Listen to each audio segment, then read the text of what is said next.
दिवाली का त्योहार आने वाला था। गांव में हर तरफ खुशियों का माहौल था। घर साफ हो रहे थे, रंगोली बन रही थी और मिठाइयों की महक हवा में घुल रही थी। रोहन और प्रिया के घर में भी दिवाली की तैयारियां जोरों पर थीं। उनके घर में एक छोटी सी दिया थी जिसका नाम था डिम्पी। डिम्पी बाकी दियों से थोड़ी छोटी और सादी थी। वह घर के एक पुराने संदूक में बाकी दी पुरानी चीजों के साथ रखी थी। डिम्पी मन ही मन सोचती थी, क्या कोई मुझे कभी चुनेगा? क्या मेरी छोटी सी रोशनी भी इस दिवाली पर किसी काम आएगी? उसका सपना था कि वो भी दिवाली पर जगमगाए और घर के एक खास कोने को रोशन करे। एक दिन रोहन और प्रिया अपनी माँ के साथ बाजार गए और नए दिए खरीद कर लाए। उन्होंने बहुत सारे रंग बिरंगे और सुंदर दिए चुने, जैसे तितली वाले और मोर वाले दिए। जब वे घर आए तो उन्होंने डिम्पी को देखा भी नहीं, क्योंकि वह पुराने संदूक में छिपी हुई थी। डिम्पी बहुत उदास हुई। उसे लगा कि शायद इस बार भी वह चमक नहीं पाएगी। दिवाली की शाम आ गई। रोहन और प्रिया का घर रोशनी से जगमगा उठा था। उन्होंने सुबह से ही अपने माता पिता के साथ मिलकर घर को खूब सजाया था। रंग बिरंगी लाइट्स, फूलों की लड़ियां और सुंदर रंगोली ने घर को किसी जादुई महल जैसा बना दिया था। अब दिए जलाने की बारी थी। एक एक करके सारे दिए जलाए गए और घर का हर कोना रोशनी से भर गया। रोहन और प्रिया घर के चारों ओर घूम-घूम कर देख रहे थे कि कहीं कोई जगह खाली तो नहीं रह गई। तभी रोहन की नजर बालकनी में लगे एक छोटे से तुलसी के पौधे पर पड़ी।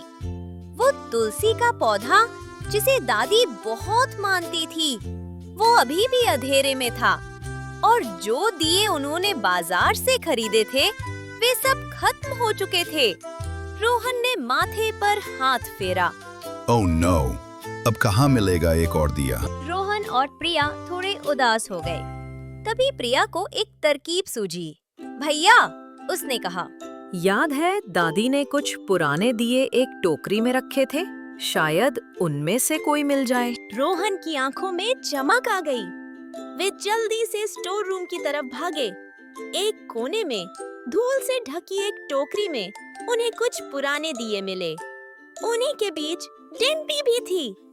वह शायद पिछले साल की दिवाली पर लाई गई थी, पर किसी वजह से इस्तेमाल नहीं हो पाई थी और उस टोकरी में ही रह गई थी।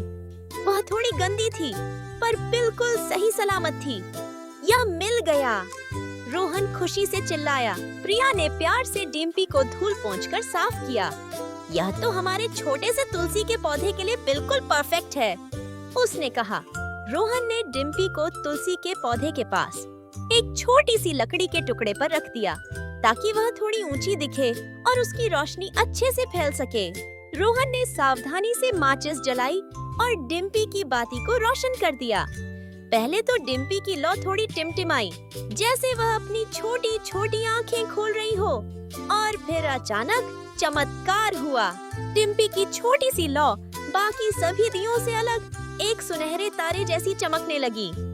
उसकी रोशनी ने सिर्फ तुलसी के पौधे को ही नहीं, बल्कि उसके आसपास की सारी बालकनी को एक जादुई चमक से भर दिया। ऐसा लग रहा था मानो अंधेरे कोने में एक छोटा सा चांद उतर आया हो। रोहन और प्रिया खुशी से उछल पड़े। यह तो सबसे सुंदर दिया है। डिम्पी को उस पल एक अद्भुत और जादुई एहसास हुआ। उसे समझ आया कि छोटा होना कभी भी कमजोरी नहीं होती, बल्कि कभी-कभी तो छोटी चीजें ही सबसे बड़ा जादू कर जाती हैं।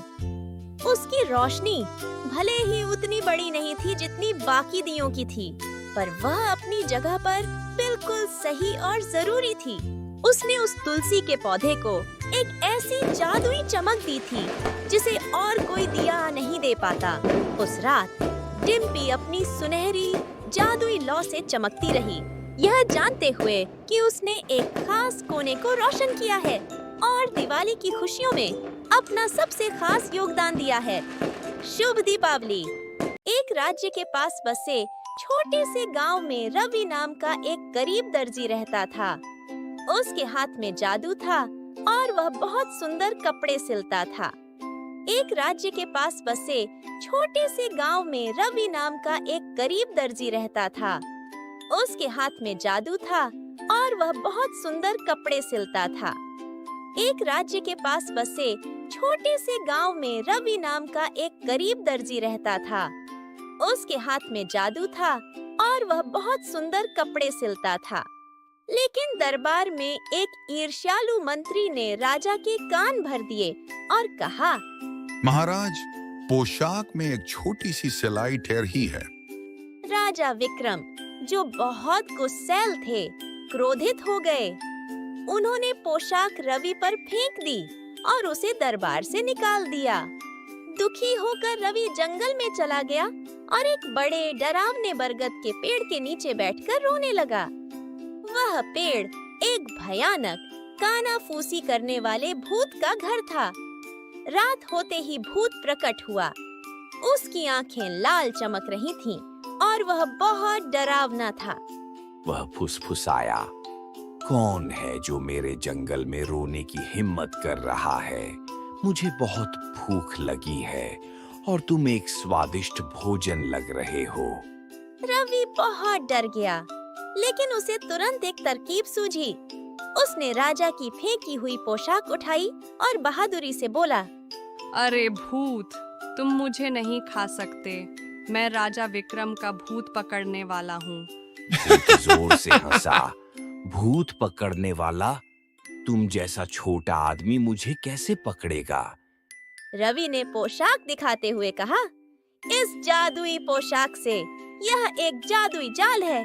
जो भी भूत इसे छूता है वह हमेशा के लिए इसमें कैद हो जाता है। फिर उसने उसी टेढ़ी सिलाई की ओर इशारा करते हुए कहा, देखो, इसमें पिछले हफ्ते पकड़े गए एक भूत का चेहरा भी है। भूत ने जब पोशाक में ध्यान से देखा तो उसे सच में एक धुंधला सा चेहरा नजर आया। वह हमेशा के लिए एक पोशाक में कैद नहीं होना चाहता था। वह बहुत डर गया और गिड़गिड़ाने लगा, मुझे माफ कर दो, मुझे मत पकड़ना। मैं तुम्हें अपना सारा खजाना दे दूंगा, बस मुझे जाने दो। भूत ने पेड़ के खोखले तने से हीरो और पुराने सोने के सिक्कों से भरी एक भारी थैली निकालकर रवि को दे दी। रवि ने खजाना लिया और भूत से वचन लिया कि वह कभी किसी को परेशान नहीं करेगा। अगले दिन रवि उन गहनों और सिक्कों को बेचकर एक अमीर आदमी बन गया। उसने गांव में एक बड़ा घर बनाया और अपने परिवार के साथ खुशी-खुशी रहने लगा। उसने अपनी मेहनत का काम कभी नहीं छोड़ा और हमेशा गांव वालों की मदद करता रहा।